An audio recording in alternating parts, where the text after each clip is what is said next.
Hello student, welcome back to food tech online. तो जैसे कि आप देख सकते हैं कि आज आपके सामने आया हूँ एक नया वीडियो लेकर, ठीक है, जो कि है हमारा स्टार्च टॉपिक के ऊपर, ठीक है। तो आज इस वीडियो में हम डिस्कस करने वाले हैं one of the most important part of polysaccharide या अपनी फूड केमिस्ट्री से रिलेटेड, ठीक है। जबकि क्या होते हैं स्टार्च, स्टार्च किसको बोला जाता है और क्या उसका इंपॉर्टेंस है और क्या उसकी अलग अलग खूबियाँ है जिसके कारण हम लोग स्टार्च को इतना इंपॉर्टेंट मायना देते हैं, क्योंकि उसको एनर्जी स्टोरिंग यूनिट क्यों बोला जाता है और प्लांट में कौन सा होता है, एनिमल में कौन सा होता है, ये सब देखेंगे, ठीक है। तो मैं आपको वीडियो स्टार्ट करने से पहले बताना चाहूंगा कि आज हम लोग वीडियो वीडियो जिस चैनल पे देख रहे हैं उसका नाम है फूड टेक ऑनलाइन। तो आप उसको सबसे पहले जाके सब्सक्राइब कर लीजिए और जितने भी आपके पहचान में फूड टेक्नोलॉजिस्ट है उनको शेयर कर दीजिए, ठीक है। तो हम लोग बढ़ते हैं हमारे नेक्स्ट स्लाइड पे, ठीक है। तो बेसिकली स्टार्च की डेफिनेशन क्या है देखते हैं। तो starch is a polysaccharide containing only glucose unit. आप अच्छे से देखिए, मतलब मैंने जो पॉइंट्स मेरे को पीपीटी में है जितने भी, उसको मैंने कैसे किस तरीके से आपको प्रेजेंट किया गया है, ठीक है। Glucose units only made of glucose units, it is the principal food reserve for plant kingdom. अब ये पॉइंट कहने का क्या मतलब हो सकता है कि सबसे पहली बात तो मैंने पहले ही आपको इंट्रोडक्शन में बता दिया था कि हमारा कोई भी कोई भी बॉडी में अगर हमको इंस्टेंट या कोई भी मेटाबॉलिज्म करने के लिए अगर इंस्टेंट लेवल की एनर्जी चाहिए और अपने को एनर्जी स्टोर चाहिए उस फॉर्म में जो जिसको हम लोग जल्दी से यूटिलाइज कर सकते हैं, तो वो कार्बोहाइड्रेट है और उसी को हम लोग स्टार्च बोलते हैं। उसी केस में प्लांट और एनिमल्स में अलग अलग प्रकार के स्टार्च होते हैं। जैसे कि अब मैं प्लांट के लिए बोलूंगा तो कौन सा स्टार्च है मेरे को बताइए, आपको आपके लिए क्वेश्चन ये है। और एनिमल में कौन सा स्टोर स्टार्च होता है, कौन से टाइप में हमारा फूड स्टोर होता है, ये वाला क्वेश्चन आप मेरे को बिल्कुल बताइए। अगर नेक्स्ट वीडियो में मैं आपको बिल्कुल पूछूंगा, आपको पीपीटी के एंड में आपको इस प्रकार के और क्वेश्चन भी मिलेंगे, ठीक है। ये हो गया। अब अपन लोग आगे बढ़ते हैं। ये दो क्वेश्चन बिल्कुल याद रखूंगा, आप प्लीज मेरे को एक कमेंट सेक्शन में आप इसको बताइए, ठीक है। फिर इसका देखते हैं कि it provide 70 to 80% calories consumed by human world wide. हाँ, आप तो जानते होंगे कि आप कोई भी फूड खाते हो तो उसमें कार्बोहाइड्रेट की परसेंटेज सबसे ज्यादा होता है और हमको कैलोरीज भी जो मिलती है हमारी बॉडी को, मतलब कोई भी फूड हम लोग कंज्यूम करते हैं उससे जितनी भी हमको एनर्जी मिलती है उसमें से 70 to 80% हमको सिर्फ स्टार्च से मिलती है, ठीक है। और हमेशा आपको याद रखना है कि स्टार्च हमारा जो है, मतलब मैं यहाँ लिखता हूँ स्टार्च जनरली जो वेरिंग कंपोजिशन, मतलब स्टार्च हमेशा दो चीजों का मिक्सचर से बना होता है। तो सबसे पहला होता है हमारा अमाइलोस, ठीक है। अभी आगे देखेंगे अमाइलोज और अमाइलोपेक्टिन में क्या रिलेशनशिप है। तो सबसे पहले चीज देखते हैं कि अमाइलोपेक्टिन का सिग्निफिकेंस क्या है इसमें, ठीक है। तो अमाइलोपेक्टिन और इसके बाद अमाइलोपेक्टिन की अमाइलोस और अमाइलोपेक्टिन की कंपोजिशन में डिफरेंस आने से कौन से प्रोडक्ट को हम लोग क्लासिफाई कर सकते हैं वो भी देखेंगे हम लोग। तो सबसे पहली बात तो सीरियल स्टार्चेस, जो भी अपन लोग कडधान्य बोलते हैं, या गेहूं गेहूं हो गया हमारा, फिर मेज हो गया, बार्ली हो गया, ये सब में अप्रोक्सीमेटली 75% अमाइलोज होता है और बाकी का बचा हुआ 25% अमाइलोपेक्टिन होता है। फिर उसके बाद नेक्स्ट पॉइंट क्या बोलता है, वैक्सी और ग्लूटिनियस स्टार्च लाइक वैक्सी कॉर्न स्टार्च कंटेन लिटिल और नो मोर। मतलब कि हमारे जो कॉर्न स्टार्च है, आपने देखा होगा कि कॉर्न स्टार्च का यूसेज ही रेस्टोरेंट, इंडो चाइनीज रेस्टोरेंट में बहुत ज्यादा एज ए थिकनर यूज होता है, क्योंकि वो आखिर में जब हम लोग कोई भी इंडो चाइनीज डिश बनाते हैं उसके अंदर जब हम लोग इसको डालते हैं तो डालने के बाद जैसे देखिए अचानक से थिकनेस बढ़ जाती है। तो जिसके कारण क्या होता है कि अमाइलोस ना प्रेजेंट होने के कारण और पूरा अमाइलोपेक्टिन होने के कारण वो वैक्सीनेस या ग्लूटिनियस स्टार्च अपने को मिलता है, उतना मतलब थिकनेस प्रोवाइड करने के लिए, उसके लिए हम लोग कॉर्न स्टार्च यूज करते हैं, ठीक है। फिर इसके बाद देखते हैं हम स्टार्च मॉर्फोलॉजी। तो सबसे पहली बात तो मैं बता रहा हूँ कि आपको अलग अलग चीजों के लिए अलग अलग मॉर्फोलॉजी बताइए। सबसे पहली बात, हम्म, जैसे कि सबसे ट्यूबर्स, ट्यूबर मतलब कि हमारे जितने भी पोटैटो वगैरह स्वीट पोटैटोस है इन लोगों को, इनके बारे में बताया तो tuber starch granules are generally voluminous and oval shaped with eccentric hilum. Potato starch has the greatest granules among all the starches. ये आपको ये वाला पॉइंट ज्यादा इंपॉर्टेंट है क्योंकि मेरे को एज अ फूड में देखा जाए तो बहुत ज्यादा सिग्निफिकेंस रखता है ये वाला पॉइंट, ठीक है। Starch has the greatest granules among all the starches, ये आपको बिल्कुल याद रखना है ट्यूबर्स के लिए, ठीक है। लेकिन ट्यूबर के लिए अपने को कैसे है कि पोस्ट हार्वेस्ट टेक्नोलॉजी हो या अपना वेजिटेबल प्रोसेसिंग हो, उसके ऊपर ज्यादा ध्यान ना देकर हम लोग सीरियल्स और मिलिंग की तरफ ज्यादा ध्यान देते हैं। तो ये वाला आपको ये समझना होगा कि cereal starch granules such as maize oat and rice have polygonal or round shaped. The size of the most cereal starch is smaller than that of a legume or tuber. अब आपको मेरे को एक चीज बतानी होगी, मेरे को तीन चीजों की डेफिनेशन चाहिए, ठीक है। सबसे पहली चीज तो ट्यूबर्स क्या होते हैं और ट्यूबस स्पेसिफिकली किन प्लांट के कौन से पार्ट को बोला जाता है। उसके बाद लेग्यूम, लेग्यूम्स क्या होते हैं और कौन कौन से प्लांट लेग्यूम्स होते हैं, और उसके बाद मेरे को बताइएगा कि सीरियल्स को हम कैसे क्लासिफाई करते हैं। ठीक है, ये बहुत एक इम्पॉर्टेंट टॉपिक है, क्योंकि ये आपका सीरियल प्रोसेसिंग वगैरह, ये आपको बेकिंग वगैरह के बारे में समझने में बहुत ज़्यादा यूज है इसका। और बेकिंग इंडस्ट्री तो आप तो जानते हो उसका साइज क्या है करंट में, और बेकिंग इंडस्ट्री को कितना एक्सप्लोर किया जा सकता है। ठीक है, उसके बाद देखते हैं हमारा अगला पॉइंट है हाई अमाइलोस मेज starch exhibits filamentous granules. Filamentous granules मतलब कि सीधा सीधा बता रहा हूँ कि आपके जो, अगर मैं बोलूँ ग्लोबुलर तो ये ऐसा गोल गोल रहेगा। ठीक है, फिलामेंटस मतलब अपने फिलामेंट्स रहेंगे छोटे छोटे, तो उस तरह से बर्ड लाइक प्रोट्रूशंस। ठीक है, ये मेज स्टार्च का मेज स्टार्च मतलब जो हमारा मक्का होता है कॉर्न, उसका उसका स्ट्रक्चर को हम लोग कैसा एग्जिबिट करता है वो बता रहा है। फिर उसके बाद आता है लेग्यूम सीड। मैंने आपको पहले ही बताया कि इन तीनों की डेफिनेशन मेरे को बिल्कुल बिल्कुल आपको बतानी पड़ेगी। ठीक है, फिर उसके बाद देखते हैं legume seed starch granules are bean like with the central elongated starred hilum. तो ये इसका सीड का स्ट्रक्चर होता है। आपको पता है कि कैसे स्टार्च का स्ट्रक्चर कैसा होता है, मतलब स्टार्च से पहले तो सीड का स्ट्रक्चर कैसा होता है। यहाँ पास माइक्रोपाइल होता है, यहाँ पास हाइलम होता है, और उसके ऊपर सीड कोड होता है, उसमें टेग्मा होता है। फिर सीड कोड के अंदर हमारा पूरे कोटिलोडॉन्स रहते हैं, कोटिलोडॉन्स के बीच में फिर हमारा एम्ब्रियो रहता है, जहाँ से हमारा एक साइड से प्ल्यूमिल निकलता है, एक साइड से रेडिकल निकलता है। प्ल्यूमिल पार्ट प्लांट से ग्रो होता है, रेडिकल पार्ट रूट से ग्रो होता है, ये आपको पता होना चाहिए। ठीक है, ये यहाँ पर इसका स्ट्रक्चर दिखा दिया। इसके हमेशा जो स्टार्च ग्रेन्यूल्स है वो हमेशा कैसे होते हैं, बहुत छोटे साइज के होते हैं। ठीक है, फिर बीन लाइक शेप का बोल रहे हैं। और for some starch granules there are surface pores observe the presence of pores in starch would result in a macropus structure whose available surface area would be much greater than the boundary surface area। ठीक है, ये point तो मैं अभी basically आपके use का नहीं आ सकता जब आप पढ़ोगे स्टार्च के बारे में, लेकिन मैं इसको स्टार कर रहा हूँ, तो भी आप मेरे को इसका सिग्निफिकेंस बताइए कि क्या है स्टार्च में इसका सिग्निफिकेंस क्या है। क्योंकि सरफेस एरिया से हमारा रिलेशन क्या है कि उसके ऊपर पोर क्या होते हैं, स्टार्च के ग्रेन्यूल कैसे फॉर्म होते हैं, ये बताइए सबसे पहले।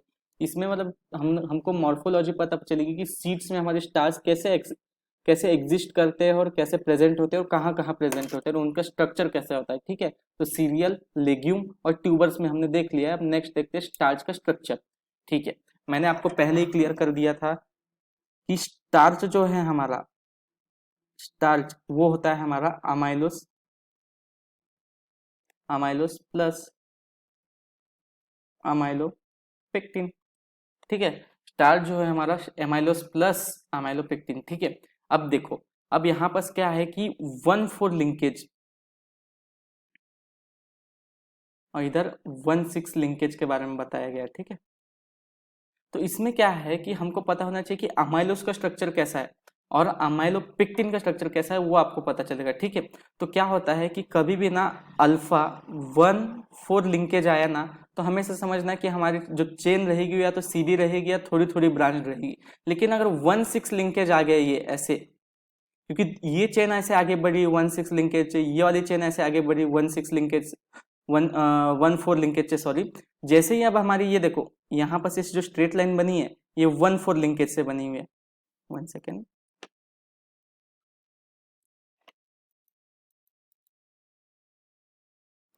ठीक है, जैसे कि मैंने बताया था कि हमारा जो स्टार्च का स्ट्रक्चर है, 1 सेकेंड है, थोड़ा सा टेक्निकल ग्लिच के कारण में थोड़ा सा हो रहा है।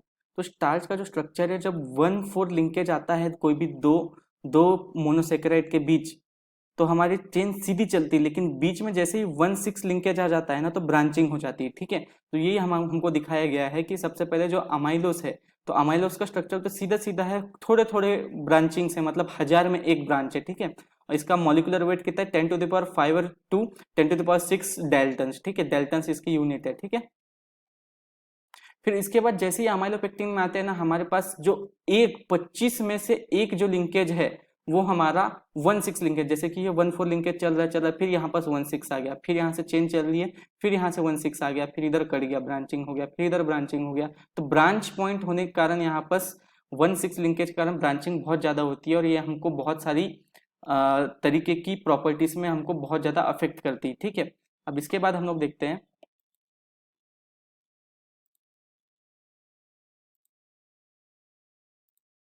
फिर इसके बाद हम लोग देखते हैं नेक्स्ट टॉपिक जो कि है हमारा अमाइलोस। ठीक है, amylose are linear chains of repeating maltose unit where glucose units are joined by alpha 1,4 glycosidic bond. तो ग्लाइकोसिडिक बॉन्ड आपने देखी हुई थी कि जो दो यूनिट को कनेक्ट करने वाली जो बॉन्ड है, जैसे आप एरो के पास देख रहे हो कि कार्बन नंबर 1, ठीक है, और यहाँ पर कौन सा है 1, यहाँ से गिनोगे अगर तब यहाँ पर कार्बन लगे 1 2 3 4 5 6, तो 6 नंबर के कार्बन और 1 नंबर के कार्बन के जो बॉन्ड है वो 1,6 हो गई। ठीक है, लेकिन यहाँ पर की जो बॉन्ड है, तो यहाँ से आप गिनना चालू करोगे तो हमारा होगा यहाँ पर पहला कार्बन ये हो गया 1, ठीक है, ये पहले कार्बन पे वाली बॉन्ड हो गई। फिर इधर से आप गिनना चालू करोगे 1 2 3 4, फोर्थ नंबर के कार्बन पे हमारी जो बॉन्ड है वो 1,4 लिंकेज हो गई वो। ठीक है, आपको समझ आ गया।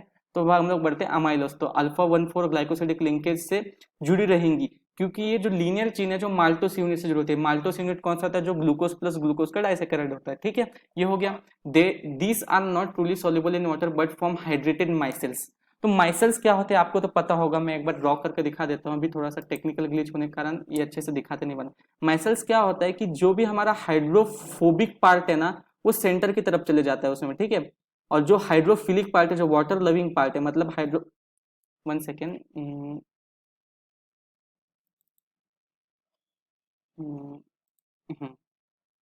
एग्जैक्टली मैं आपको बताता हूँ।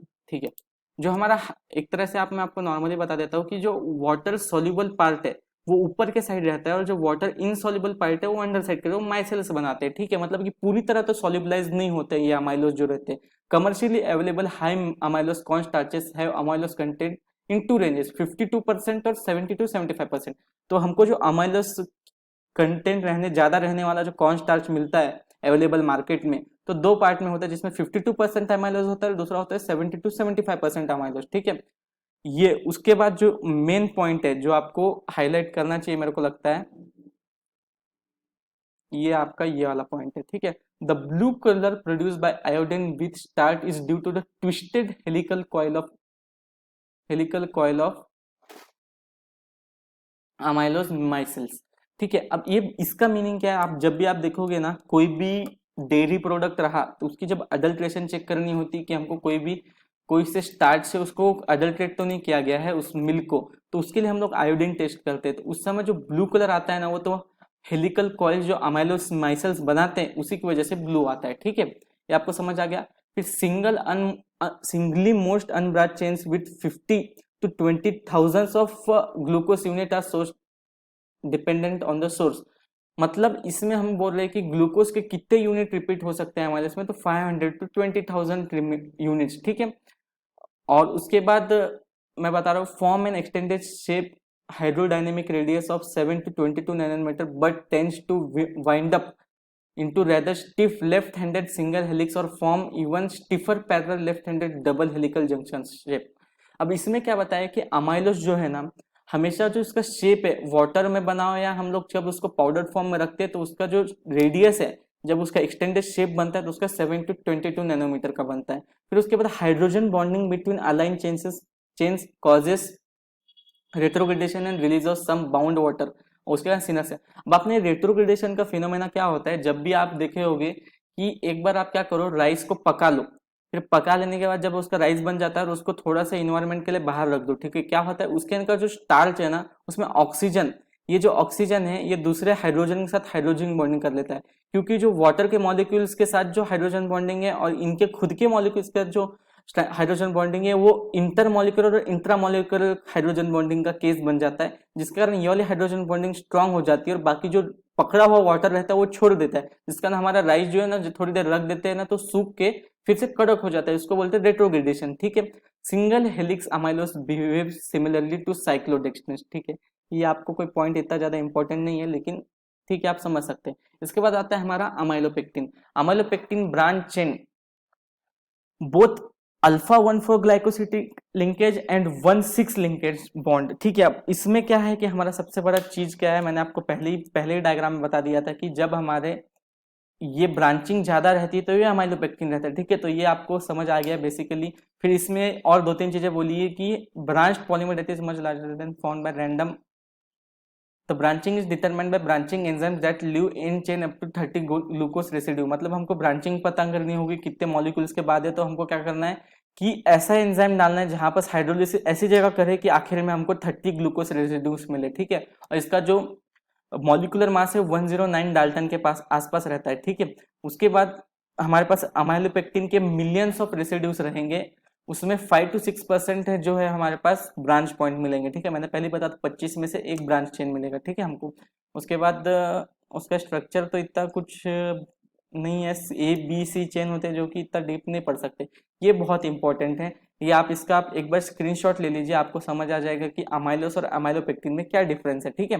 तो सबसे पहला डिफरेंस है कि इसमें पॉलीमर कितने होते हैं, 200 से 10,000 के आसपास, यहाँ पास 200 से 10,000 के पास, और इसमें 2,000 से लेकर 2 लाख यूनिट हो सकते हैं, ठीक है। और ये हमेशा अनब्रांच्ड होता है, स्पाइरल चेन होता है, और ये हमारा ब्रांच्ड होता है, ग्लोबुलर स्ट्रक्चर होता है हमेशा इसका।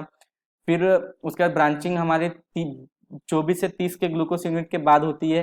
फिर इसमें 1,4 लिंकेज होता है, इसमें 1,4 के साथ 1,6 लिंकेज भी होता है। मॉलिक्यूलर वेट 50,000 से 20 लाख डाल्टन तक वेरी करता है। इसमें 80 to 85% स्टार्च कंस्टिट्यूट होता है। उसके बाद रेट्रोग्रेडेशन इसमें जल्दी हो सकता है क्योंकि हाइड्रोजन बॉन्डिंग करने के लिए ऑक्सीजन अवेलेबिलिटी सबसे ज्यादा होती है। और ये हमारा जो अमाइलोस है ये हमको बीटा अमाइलोस से मिलता है जो कि माल्टोस से, ठीक है। इसके बाद जो product of action of beta amylase is maltose and beta dextrin, ठीक है। फिर इसमें हमको जो प्रोडक्ट मिलता है सिर्फ माल्टोस से मिलता है, इसमें माल्टोस प्लस डिक्सट्रिन मिलता है। फिर इसका product of action of gluco amylase is D glucose, okay. Product of action glucoamylase is D glucose, ठीक है। It gives blue colour with iodine and it gives red colour with iodine. ये आपको इतना याद रखना है, बाकी ये बहुत ज्यादा समराइज हो गया है। फिर इसका एप्लीकेशन क्या है, नेटिव एंड मॉडिफाइड स्टार्च का, ये भी आप पढ़ सकते हो, आपको चीजें समझ आ जाएंगी। फिर उसके बाद हम लोग देखते हैं सीरियल्स और स्नैक्स में क्या है। फिर कुक्ड मिक्ड बाइंडर्स में आपको पहले ही बता चुका हूँ क्यों यूज किया जाता है। फिर उसके बाद dressing, soups and sauces, mayonnaise वगैरह में एज ए स्टेबलाइजर भी इसका यूज बहुत ज्यादा किया जाता है। थिकनिंग एजेंट में भी बहुत ज्यादा, फ्रोजन फूड्स में वगैरह, कन्फेक्शनरी में, अब बेवरेजेस में भी इसका खूब ज्यादा बहुत ज्यादा यूजेज मिला है आपको। फिर इसके बाद हम लोग एक टेस्ट लेते हैं, आपको 2-3 क्वेश्चन दूंगा, उसके मेरे को आंसर बताइए। The enzyme that hydrolyses starch to maltose is alpha amylase, beta amylase, gluco amylase, cyclodextrin, gluco transferase. इसका आंसर बताइए। मैंने पीछे ही मेरे ख्याल से अभी कुछ 2 मिनट पहले इसका पॉइंट मैंने गिनाया था जब हम लोग डिफरेंस देख रहे थे। बिल्कुल, अगर आपको याद है तो इसका आंसर बताइए, करेक्ट आंसर क्या है। फिर उसके बाद reassociation of amylose and formation of crystalline structure upon cooling of cooked starch solution is termed as. ये वाला भी बहुत अब बीच बताया मैंने, एग्जांपल देके बताया, ठीक है। इसका which of the following enzyme is not used in starch hydrolysis, बताइए। इसमें भी मेरे को लगता है क्लियर दिख रहा है कौन सा एंजाइम हम लोग यूज करते हैं, मतलब हाइड्रोलिसिस के लिए नहीं यूज करते हैं। तो आपको मैं हिंट देता हूँ, प्रोटीन हाइड्रोलिसिस वाला एक एंजाइम है नीचे, उसको टिक कर दीजिए। Hydrolysed starch is not used in which of the following processes, बताइए हाइड्रोलाइज्ड स्टार्च कौन से में यूज नहीं किया जाता है, ठीक है। तो इसके साथ हम लोग ने आज स्टार्च का टॉपिक बेसिकली एक ओवरव्यू लेके कवर किया। बाकी आप स्टैंडर्ड बुक जो भी है हमारी बायोकेमिस्ट्री प्लस जो हमारी फूड केमिस्ट्री की फेनेमा है उसको रिफर करके आप यहाँ से पढ़ सकते हैं, ठीक है। सो होप सो आपको वीडियो पसंद आया होगा। अगर आपको पसंद आया तो चैनल इस वीडियो को लाइक कीजिए, चैनल को सब्सक्राइब कीजिए, और आपके जितने भी आसपास के फूड टेक्नोलॉजिस्ट है जो कि बहुत इंटरेस्ट रखते हैं फूड टेक्नोलॉजी में, उनको शेयर कीजिए। ये चैनल बहुत अच्छा है, ठीक है। सो मिलते हैं। आपको जितने भी मैंने पॉइंट्स बताए उसको कवर अप कीजिए, जितने भी मैंने क्वेश्चंस क्वेरीज रखी है उसको अच्छे से कवर अप कीजिए, जो बुक्स बोला है उसको रिफर कीजिए। बाकी so thank you so much for watching.